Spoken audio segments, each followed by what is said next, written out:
Cost Cutters is your family's full-service salon specializing in cuts, colors, and curls. Visit any one of our professional stylists today and get the look you want for less. Hi, this is Rich Dahman, Superintendent with Winona Area Public Schools, here with another edition of Making the Grade. We have with us today our School Nutrition Director, Jennifer Walters. Jennifer, thanks for joining us today. Thank you for having me. And Jennifer is going to share some information about our school nutrition program, some summer programs that we have, and our Feed the Kids program. So first, Jennifer, do you want to share a little bit about yourself and your role here with Winona Area Public Schools? Sure. Well, I'm a registered dietitian, and I graduated from the University of Minnesota and completed my internship at Viterbo. And from there, I went right into school nutrition, which I really have a passion for. So I was brought to Winona in 2015.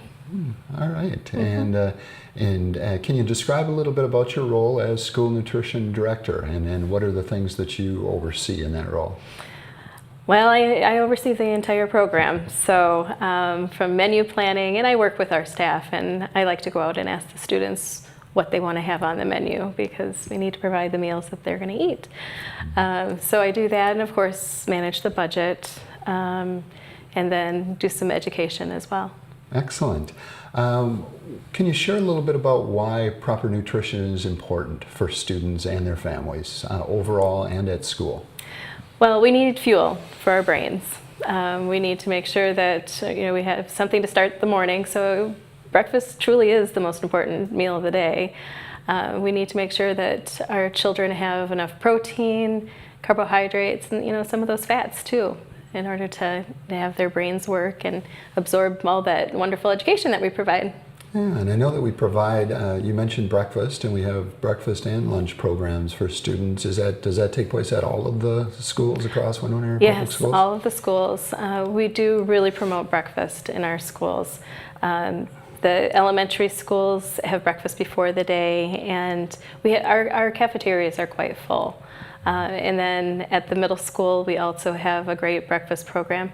Right now, during their MCA testing, we've had probably 3 times the number of students eating breakfast because they all know how important breakfast is. Yeah, that's excellent. It does both get students off to a good start for the day and then provides that nutrition at midday for all of our students. Right. I know the Feed the Kids program is something that's been going on for a while. Can you talk a little bit about when and how that got started and what it looks like now? Sure. The Feed the Kids program has been around a long time prior to when I started here in 2015. But the reason why we have the Feed the Kids program is we do not deny children a meal. And sometimes children do not have funds in their account. So we are unable to use our general fund or our school nutrition funds. We'd have to use general funds to pay for the unpaid meal balance. So we request donations from the community to help offset that because, again, we're not going to deny a child a meal.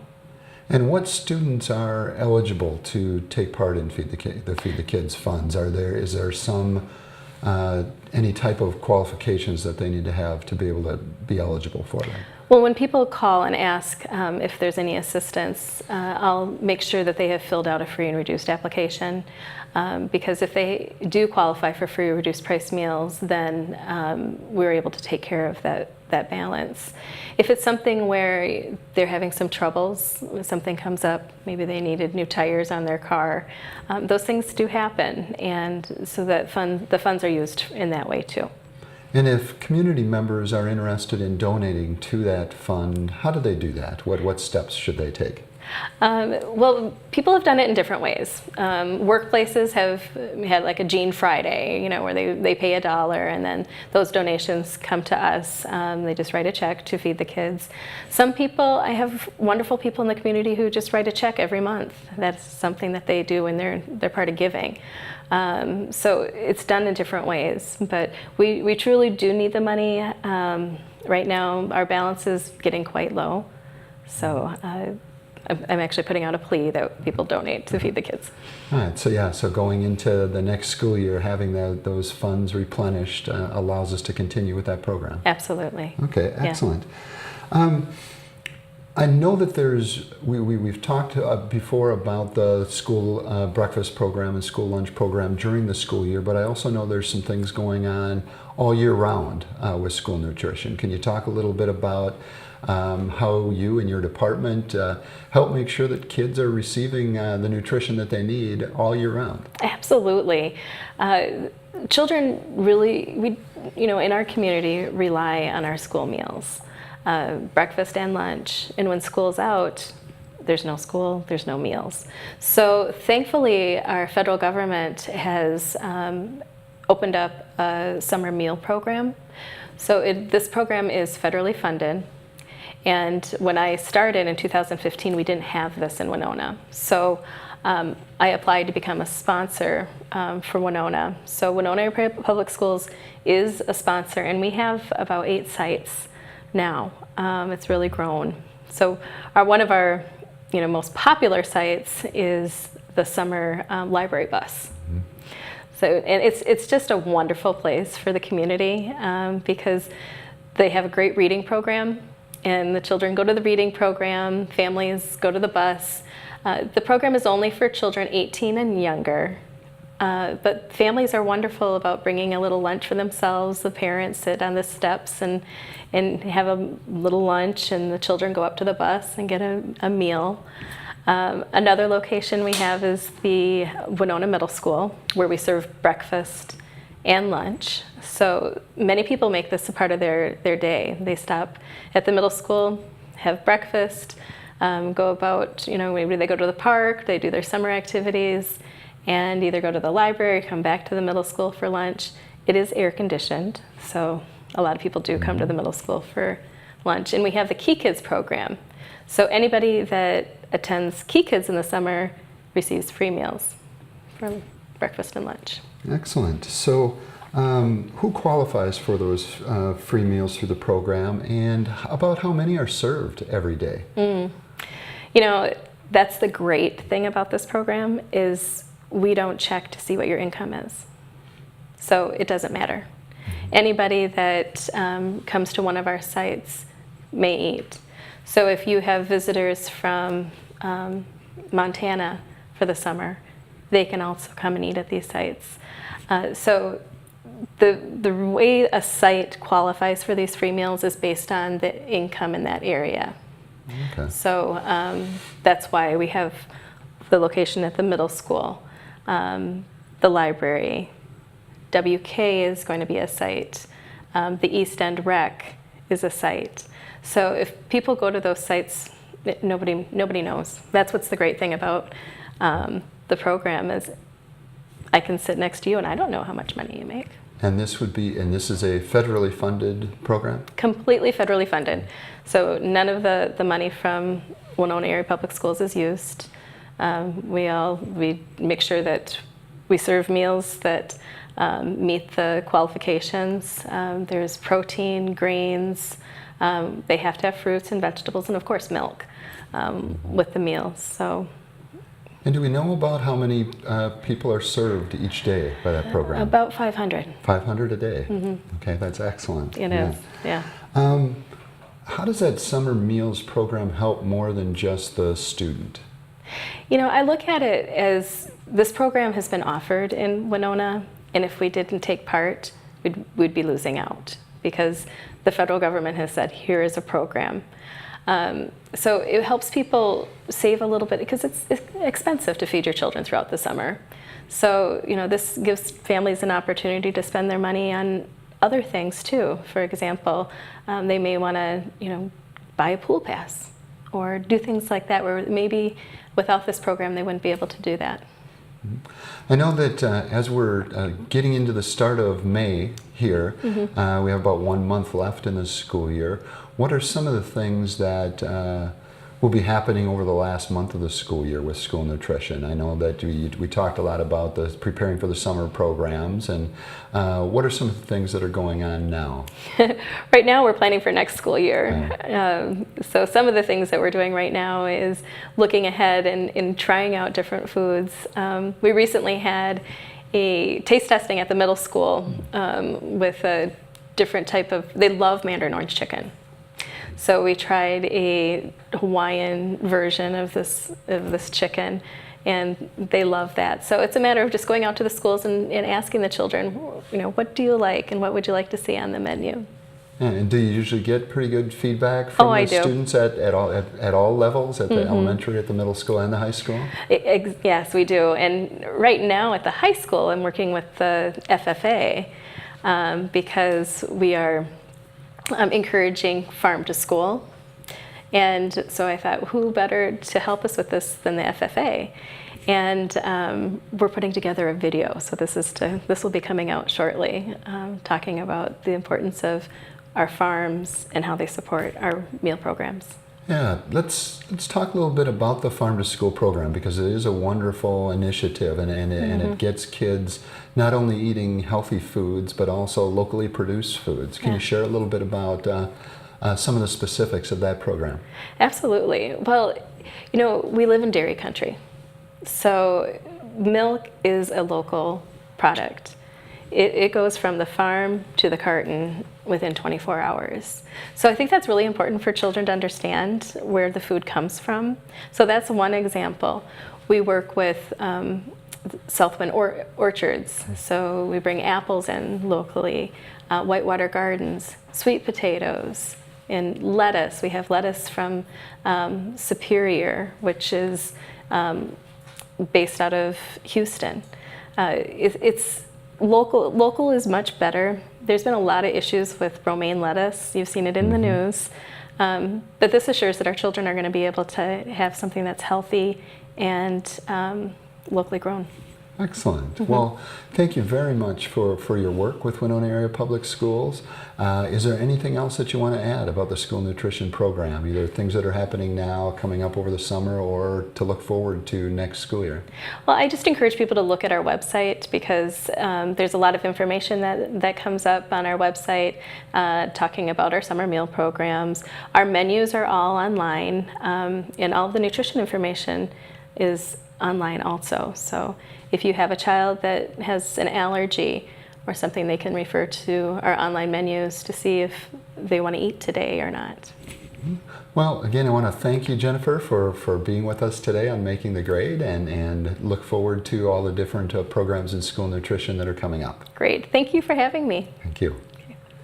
Elevate your HBC TV experience with the latest technology to hit your whole home entertainment system. Record up to 6 programs simultaneously and save up to 350 hours of your favorite shows. Pause a program you're watching in one room and pick right up where you left off in another. Video on demand, wireless set-top boxes and mobile device streaming, apps including Alexa, Netflix, YouTube, and more. Call 888-474-9995 to learn more, or visit hbci.com/elevate today. What's a Southern girl? It's waking up before the sun rises. It's loving the simple things in life, like the dirt roads that lead you home. It's working hard to get what you want. It's hanging your own stands, breaking your own ground, and strategizing every little move for that one moment when everything you've worked for is standing right in front of you. Even if I fail a million times, I keep pushing myself till I'm exhausted, filthy, and about to give up. And that's when the adrenaline hits. Be sure to check out US Golf TV, where you are going to see golf products that you have never seen before. You're also going to see golf tips from some of the leading instructors around the country that are truly changing the way people are teaching the game and challenging the status quo. Also, you're going to see fitness tips that are revolutionizing the way PGA Tour pros are training their body and swinging the golf club. If you want something different, if you're looking for some new information, US Golf TV has it. Be sure to check your local listings. US Golf TV, we've got you covered. Wondering where you can go to find great old movies? Well, look no further than HBC TV 25. Each week, TV 25 presents the HBC movie, and we won't monkey around. We'll show you movies like Night of the Living Dead, Giant Gila Monster, The Fat Spy, His Girl Friday, and others. Join us mornings at 12:30 a.m., and for those of you with better sleeping habits, Saturday afternoon at 2 on HBC TV 25 for the HBC movie. Cost Cutters is your family's full-service salon specializing in cuts, colors, and curls. Visit any one of our professional stylists today and get the look you want for less. Hi, this is Rich Dahman, Superintendent with Winona Area Public Schools, back with the second segment of today's Making the Grade. And with us today we have Margaret Trott, who's a adult English as a second language teacher with our community education program. Margaret, thanks for coming in today and welcome to Making the Grade. Thank you, Mr. Dahman. Yeah, we start by having you share a little bit about your role with Winona Area Public Schools and what led you to where you are now as one of our teachers? Well, I teach English as a second language courses mornings and evenings for the public schools.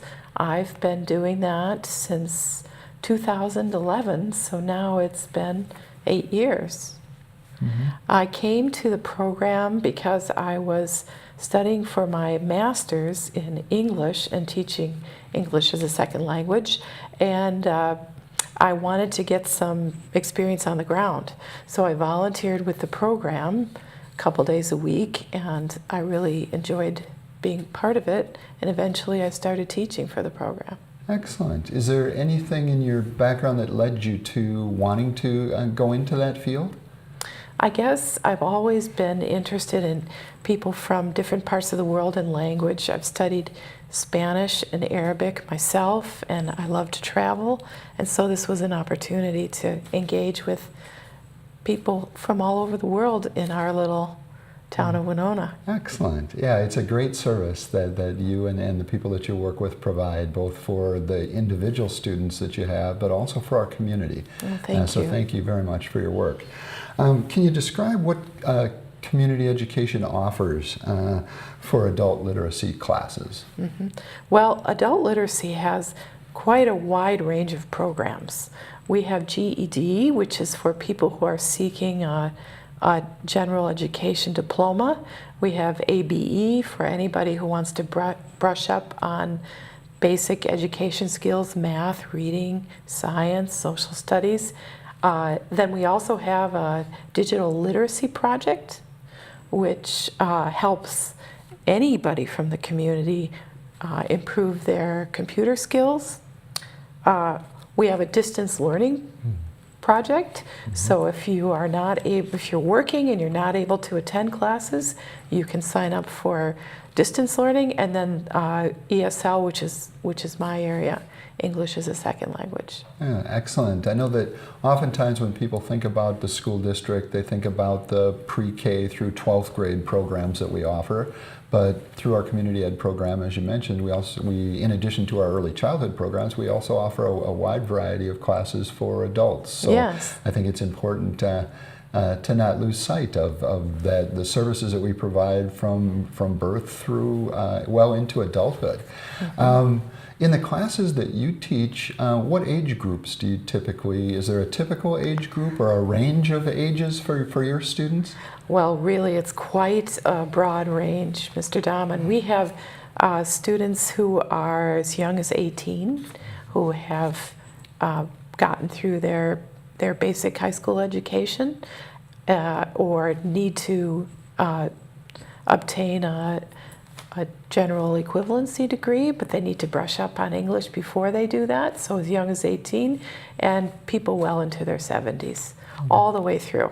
Right. I'd say the majority of our students are in their 30s and 40s. They're already working in the community, and they want to brush up on their conversational English, pronunciation.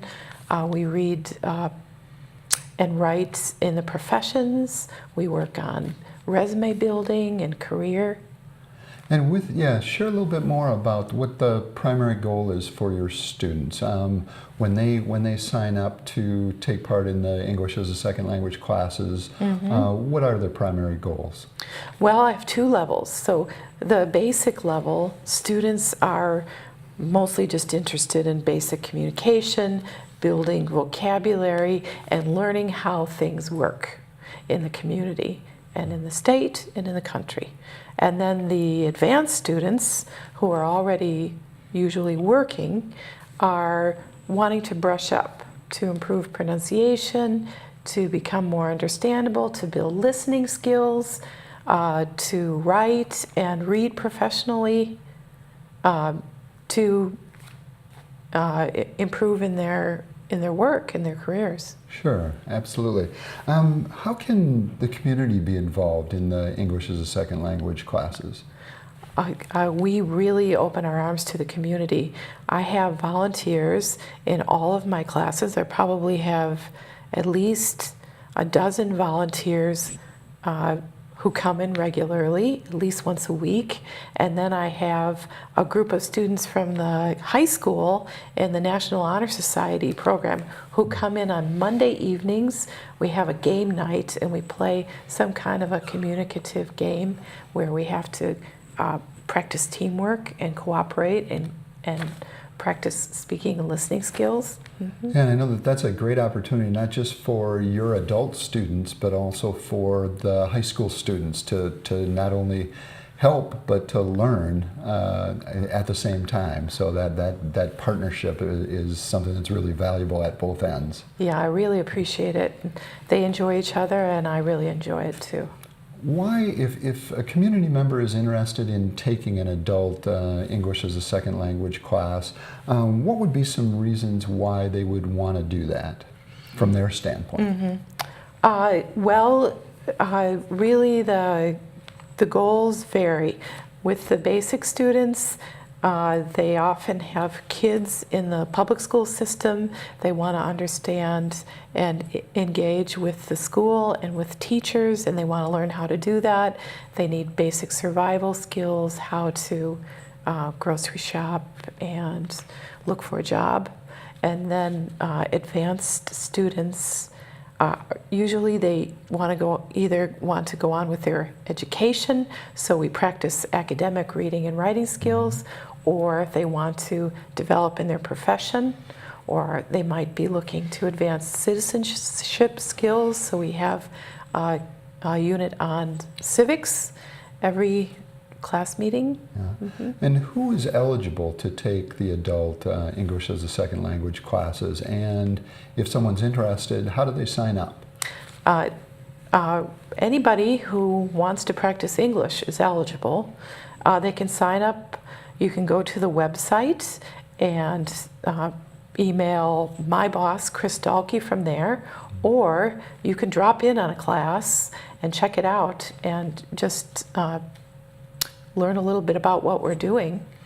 All right. Anytime. Do you get students who tend to take multiple classes and register over and over again for different course offerings? I do. So I see students who move from the basic class to the advanced class, and then the advanced class, I have students who come for several semesters. Mm-hmm. Mm-hmm. Excellent. How often are classes offered, and where are they located? Where do you meet with your students? We follow the regular school district schedule, so we begin in August and we run into June. We'll run through June this year to make up for some of the snow days. I'm sorry, what was the second part? How does someone register, and where are the classes located? Where do you meet? Drop in or call my boss, Chris Dahlke, at 494-0900, or drop in on me. My classes are at Wesley Church, 114 West Broadway, right across the street from the public library. And I would say the same about volunteering. If anybody wants to just drop in and check us out and spend a little time, they should just come on over. And I'm glad that you mentioned the volunteers, because we have an incredible group across our school district of folks who are willing to give both their time and donations to help support all of our different programs that we have. So we can't thank them enough, and the huge impact that they have on students, families, and on our communities with Winona Area Public Schools. Yes, I really appreciate it. It enhances my program and enriches the students immensely. Yeah, and it's the English as a Second Language program is affects me on a personal note too. One of my two sons teaches English as a second language, and he does a little bit different than you though. He's in Beijing, China, teaching 6-year-olds in Beijing how to speak and read English as their second language. So it's an interesting topic, and it provides a great service for those adults that you work with, and for people across the world. It really kind of makes us a better place, I think, as a country and as a world, if we're welcoming folks from other areas. Yeah, I feel the same way. And that's an interesting coincidence because I will be in that area of China teaching this summer. Oh, excellent. Yeah, we'll have to visit some more about that. That would be fun. Yeah, that's exciting. Let's talk a little bit more about the students that you work with, the adult students, and is there a typical makeup of the students? I know you mentioned the age range varies quite a bit. What different nationalities, and are there some parts of the world that you see folks coming from more often than others? That is a great question, and our city is surprisingly diverse in the groups of immigrants that come here. So I've had students from Laos and Vietnam and China and Japan. Also, I've had students from Central America, El Salvador, Nicaragua, Mexico. Had students from Europe, from Spain, Russia. So it's a very diverse group of students. Yes, also Yeah, Africa, absolutely. the Sudan, the Middle East, Saudi Arabia, Yeah. all over the world. And I know there's an initiative across the Winona community to make sure that both the community as a whole, but also all of our institutions are welcoming to people who are newcomers to our area. And I think the classes that you offer play an important part in that. So, is there anything else that you'd like to add about your program, about the students that you work with, or any other areas? I'd just like to encourage anybody who's watching to reach out to people in their community that might be interested in the program.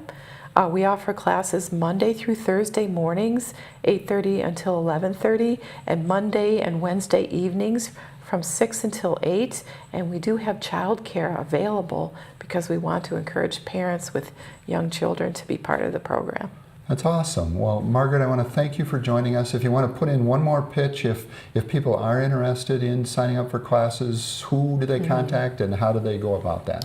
People want to sign up for classes or volunteer, they should either call my boss, Chris Dahlke, 507-494-0900, or drop in on my classes at Wesley Church, 114 West Broadway. All right. Well, thanks again, Margaret, for joining us on Making the Grade. Thank you. Cost Cutters is your family's full-service salon specializing in cuts, colors, and curls. Visit any one of our professional stylists today and get the look you want for less. Today's households are using more connected devices than ever before. TVs are streaming, smartphones are browsing, security cameras are watching, and virtual assistants are, well, assisting. You'll need an umbrella today. As you add more devices, we are constantly improving our technology to deliver the fastest and most reliable internet to your home. So make sure you have enough bandwidth. Get blazing fast speeds up to 1 gig from HBC. Call 888-474-9995 today. Wondering where you can go to find great old movies? Look no further than HBC TV 25. Each week, TV 25 presents the HBC movie, and we won't monkey around. We'll show you movies like Night of the Living Dead, Giant Gila Monster, The Fat Spy, His Girl Friday, and others. Join us mornings at 12:30 a.m., and for those of you with better sleeping habits, Saturday afternoon at 2 on HBC TV 25 for the HBC movie. Follow the national circuit of the Pro Watercross Tour each week on Pro Watercross. It's not your average day at the beach. Featuring the best professional and amateur power sport athletes from around the world competing on the most beautiful beaches and venues in the USA on some of the most challenging and technical race courses in the world. Check out the high-speed thrills of Pro Watercross on HBC TV 25.